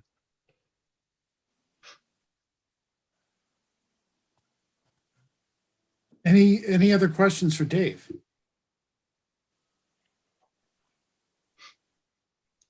Just a comment for Dave. If you're after 2-meter stuff, try your local picture framing shop. What you're looking for could be mount board. Yeah, I've used that before, John, but it's not quite thick enough. Okay. It's about, well, over here, I don't use millimeters, I use inches, but the 2 millimeters that the designer calls for on a heavy card is about 78 thousandths thick or something like that. Again, I'd be talking to your art store. Maybe they can recommend something that'll do the job. Yeah, about the thickest I've been able to find is about 50 thousandths. Okay. Which is just a little thin. Yep. Okay, just a passing thought. Well, there's no other questions, Dave. I'm really interested in this. Look forward to seeing some pictures in the future of this project. I think it's really great. Well, I've built quite a few of his kits and N scale, and this was my first attempt at making some in 00 scale. And when you're used to modeling an N, it gets kind of overwhelming.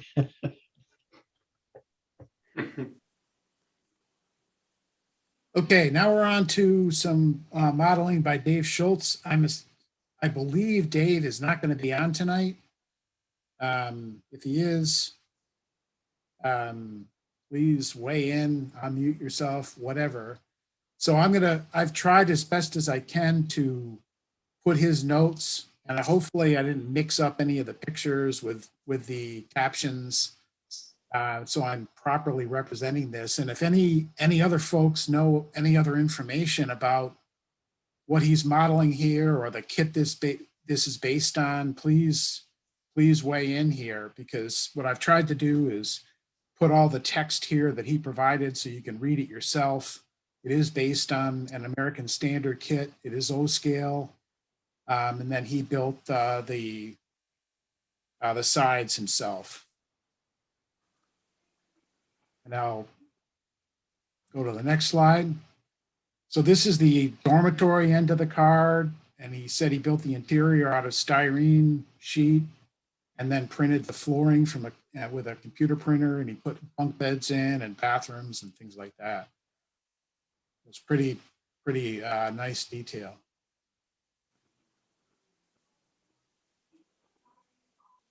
This is another picture of the dormitory end. As he said in his notes here, that the dormitory end of the car took up about 60 feet of this car, leaving 30 feet for the RPO.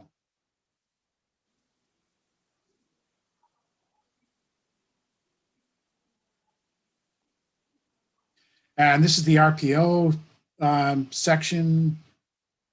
He made a note about the letters that are his son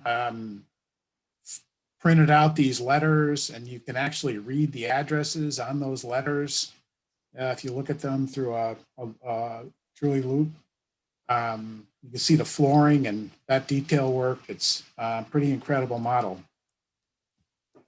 And there's another view where he talks a little bit about the pigeonholes and the materials that he used, the racks for the sacks, and flooring using wood stir sticks. And I believe that's the last of his pictures. So any comments or thoughts on this model? Or if you want me to, I can flip back to previous pictures.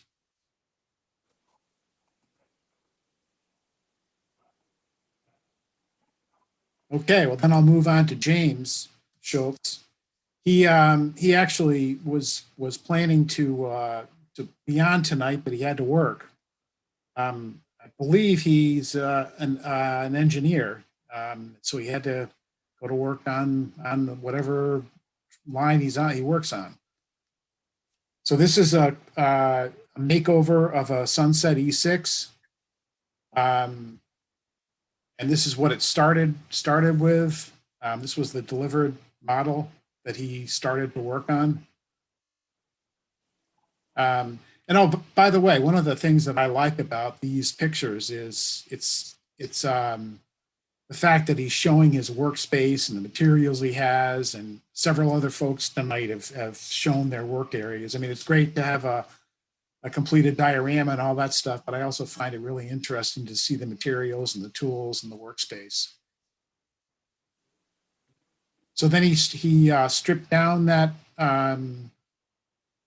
locomotive and built the radiator covers, put new cooling pipes on. And then there's a second picture here of the stripped down model. He had to move and rebuild the number boards and some other parts. He had to rebuild the pilot and some of the other parts here. I'm not really familiar with all the different parts of this type of locomotive, but looks pretty incredible to me.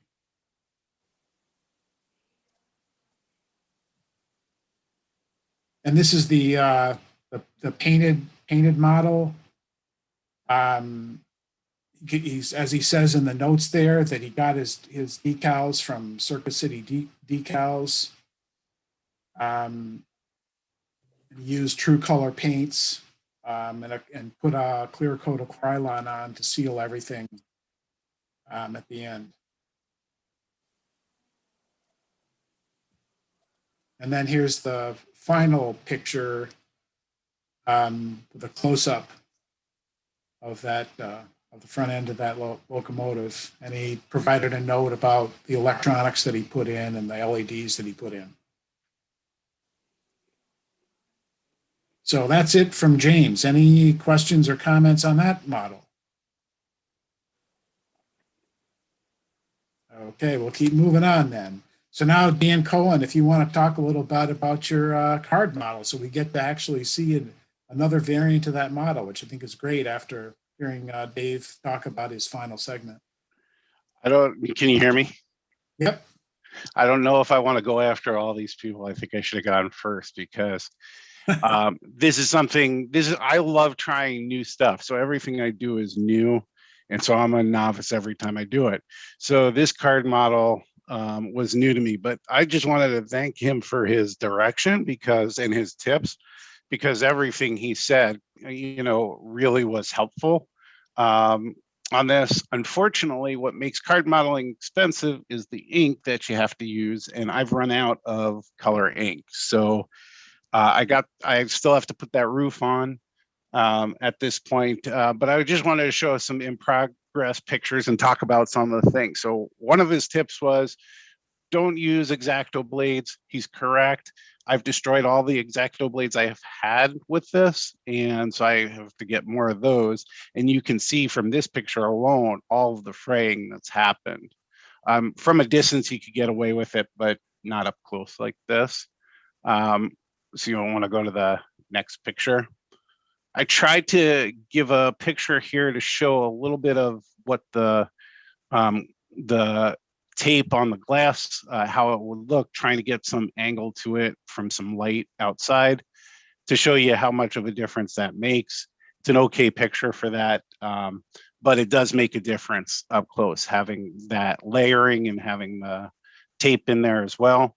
The other tip I'll give people is go ahead and use a thicker marker. I was afraid with a thicker marker that I'd get the ink all over the painted side, but unfortunately I got an ultra thin marker for that, and having to go back and forth, you can see also here that you can see it on the front end. So use a thick marker like he did in the video. That would be a tip. On the next slide, this was, yeah, I may be out of order here. Okay, that's all right. I was looking at my notes too. So this is just a shot on that where I was putting it on the layout where it would go if I had it on the layout. I actually think it looks kind of cool. That's in the back of the layout. Mine is 2 foot in depth, so it's not far back. but that's where I would put it. That's where I have a little extra track to put it on. Then go ahead with the next one.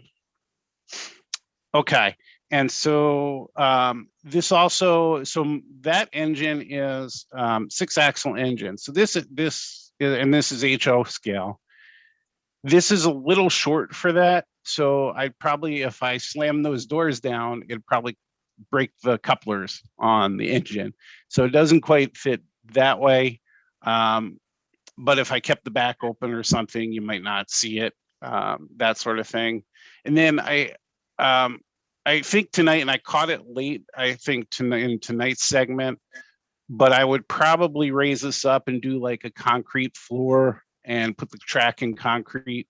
It still goes in and out without a problem. It still fits, but it probably look better with a higher roof there and I just think it probably look better that way. The reason you see all those cuts on the right side is I also didn't have a program where I could switch this around, because for it to fit on this layout in the corner that it's fitting, I needed the office on the other side. So a lot of the prints that I did, I was cutting more and more sections, and I still wanted to layer that. So that's still layered. The door and the windows still have the gloss on them, and they're still layered. So if I could cover that top piece of the awning up somehow to cover those lines up, it'll look a lot better. It'll blend in a lot better. I think the last one's just a head-on shot of my progress there. But that, and you can see how frayed this is from the blades and everything. So if you don't catch yourself that the blades are doling, you're going to end up having this problem. So that's a really good piece of advice there. And you can even see there's a mark from my marker, because I have very shaky hands, that got loose. So I think the thicker marker would be better. But there you go.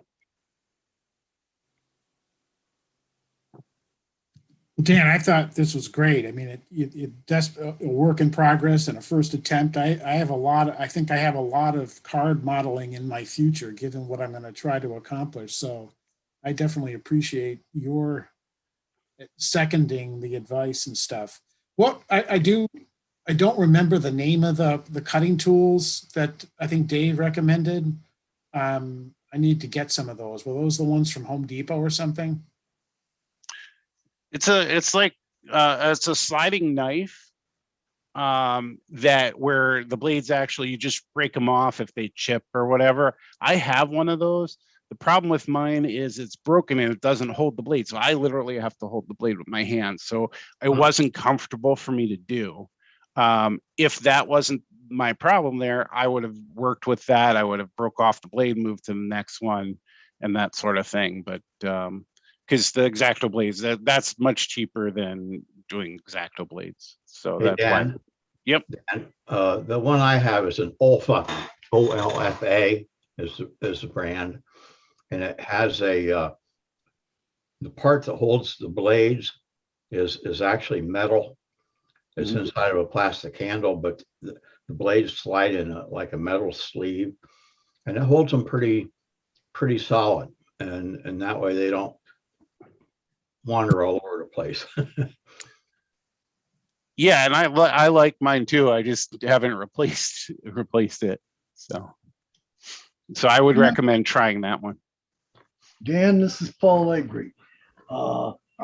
If you're using just regular Windows 10, there's a very simple way of bringing the drawing up in Paint, and then using the reverse image in Paint to flip that around so that you can use the backside as the single entrance door with the entrance on the right hand side. And I'll be glad to show you how to move things around if you would like to contact me. Yeah, I'll check that out. I didn't think to use Paint, so I use Paint for everything that I do.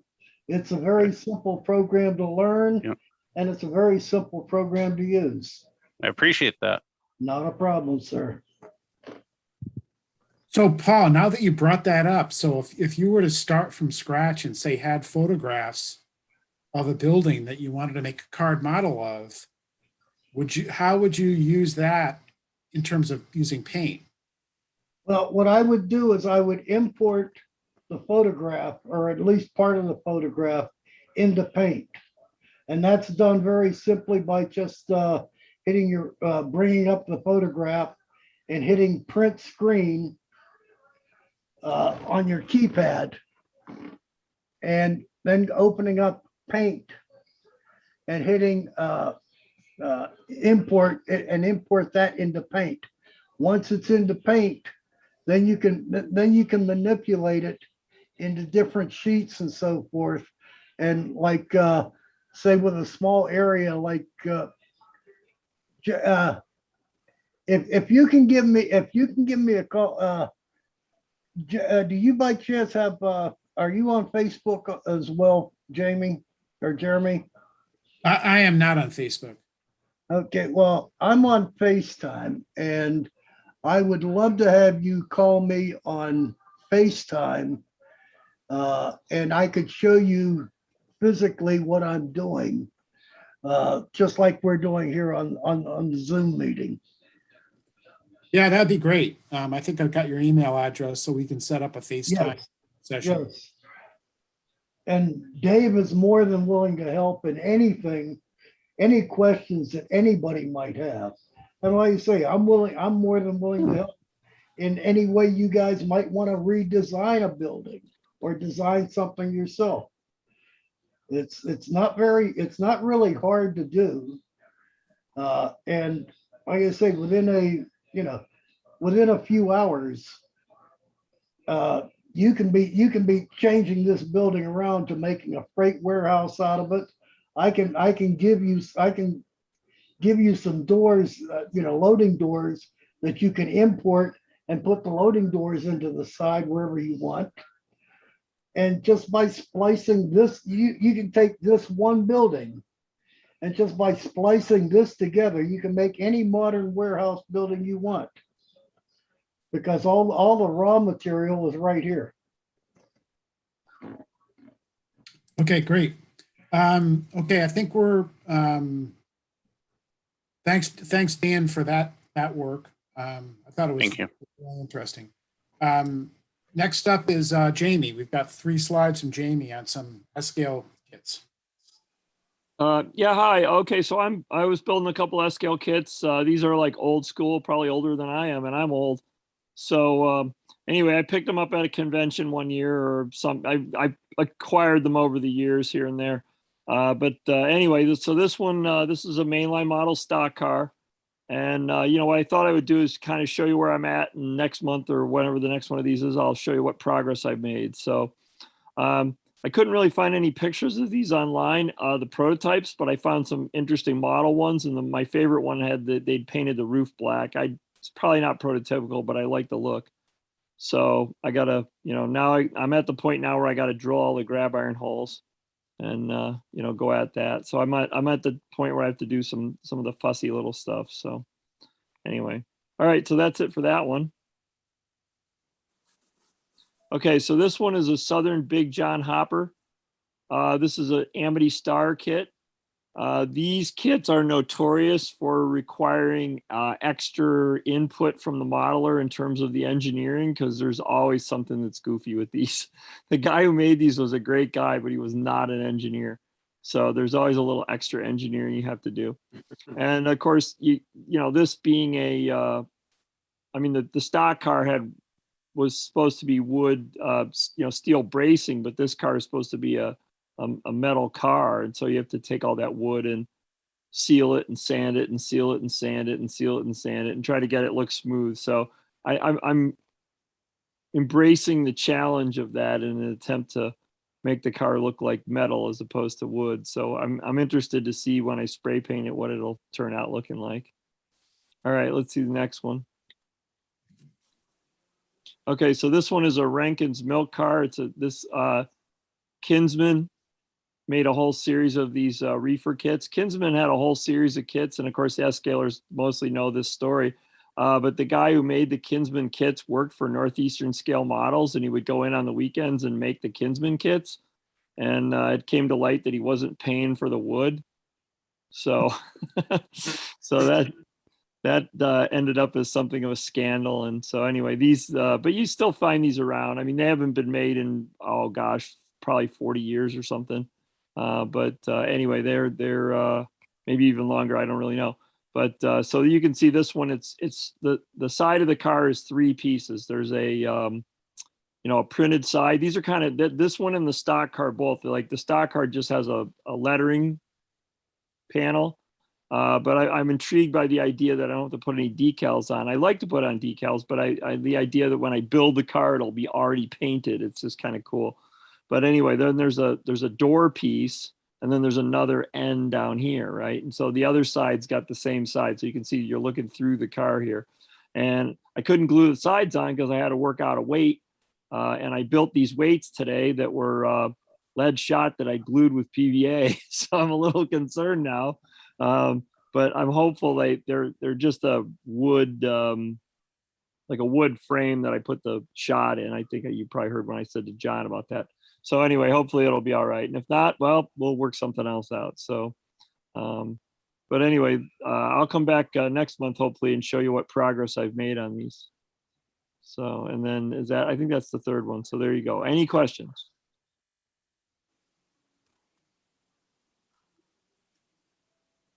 Guess not. Okay. Jamie, I have one question. Oh, okay. Yeah, that lead shot problem that you have, next car you build, try Walther's goo. Okay. I mean, I'm not having the problem yet. I just became aware of it with John, when John was saying so now I'm concerned that I may have a problem 5 years down the road. So I just glued up the lead shot today myself. So just try the glue later on. The glue, yeah, but yeah, I was gonna try. I went to try the Martin's tip about the goo and the CA, and turned out my tube of goo is all dried up. So I had to find another way. Actually, that was to glue on the end beams on the stock car. So I just used epoxy. So that'll work. All right, but I'll try that. Yeah, thank you. You're welcome. Yeah, Jamie. So Jamie, that was great. Look forward to seeing progress on these models in the next couple of my builds. And that apparently is the end of the pictures that I have. So Chris Blackmar, if you want to take over, I'm going to stop sharing. Okay.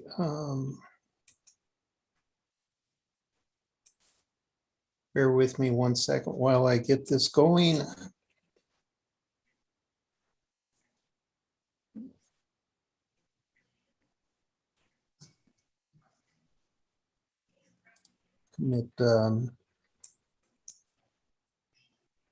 Move this thing. There we go. And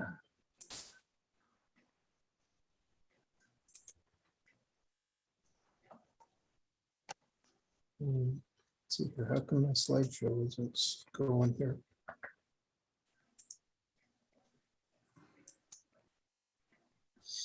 Okay, well, basically, I built the Hunter Line bridge here a while back, and that got me thinking that I needed to have a little diorama for that little bridge.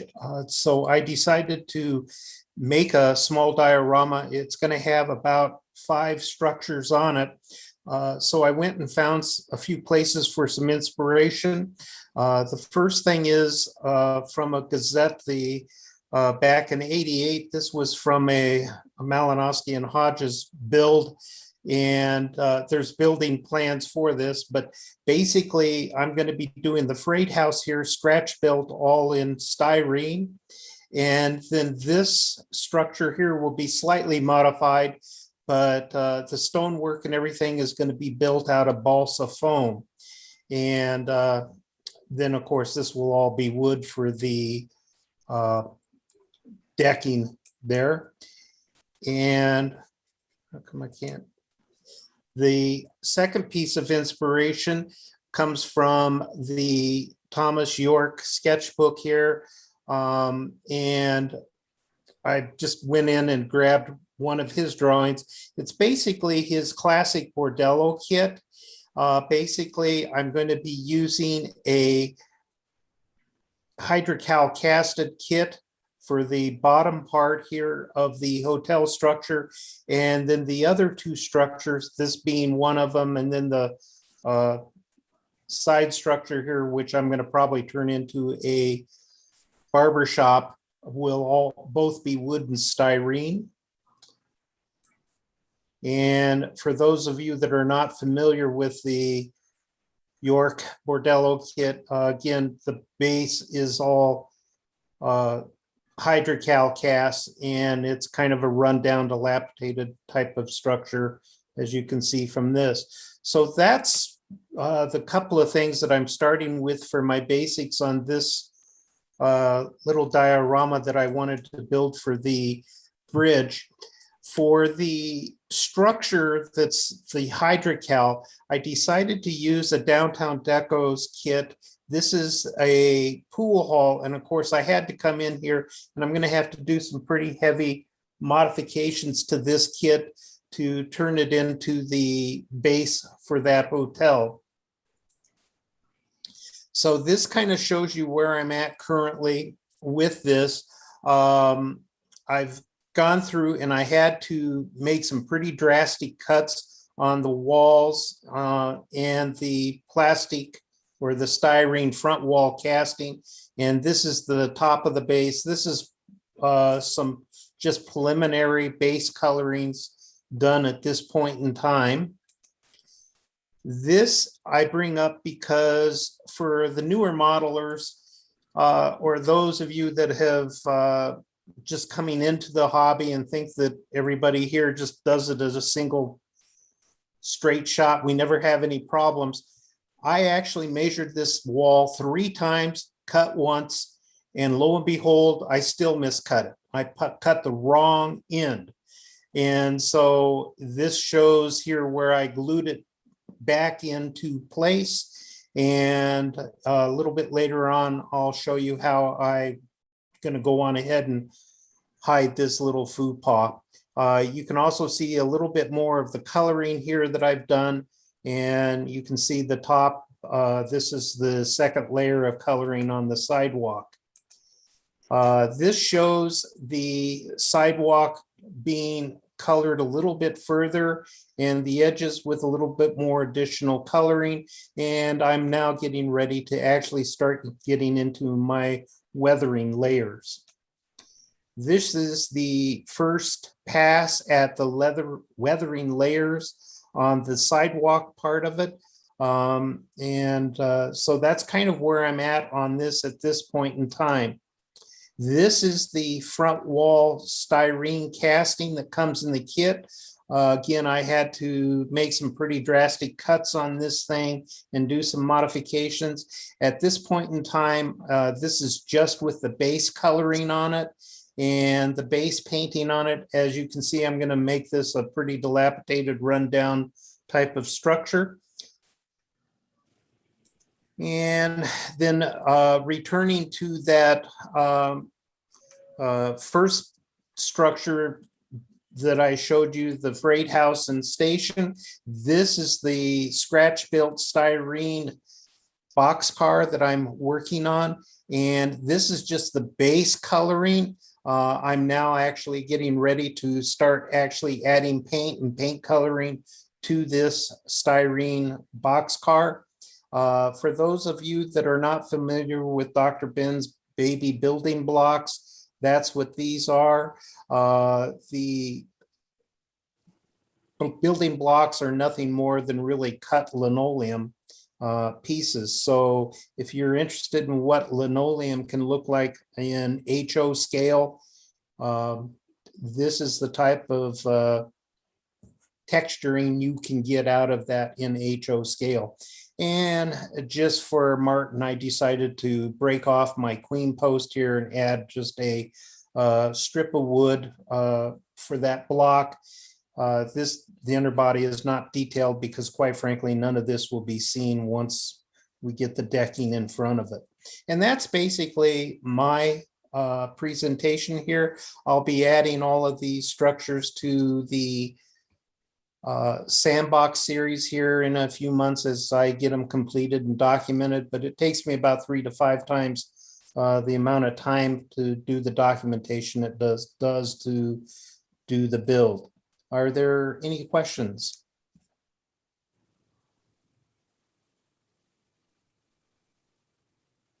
Okay, thank you. Thanks, Chris. That was great. Very interesting. And I'm going to check out baby building blocks right now. But last but not least is William's up. If you want to start sharing, William. Oh, shoot, wait. Got a problem here. Share. I don't know. Do I need to? No, that wasn't right.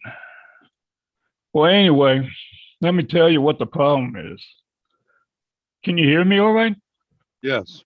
Oh, thank you. The problem is, when I sent Jeremy my email saying I wanted to be on, I waited for a reply. Well, I never got the reply, so I assume I was not going to be on. Thereby, I don't have anything right now.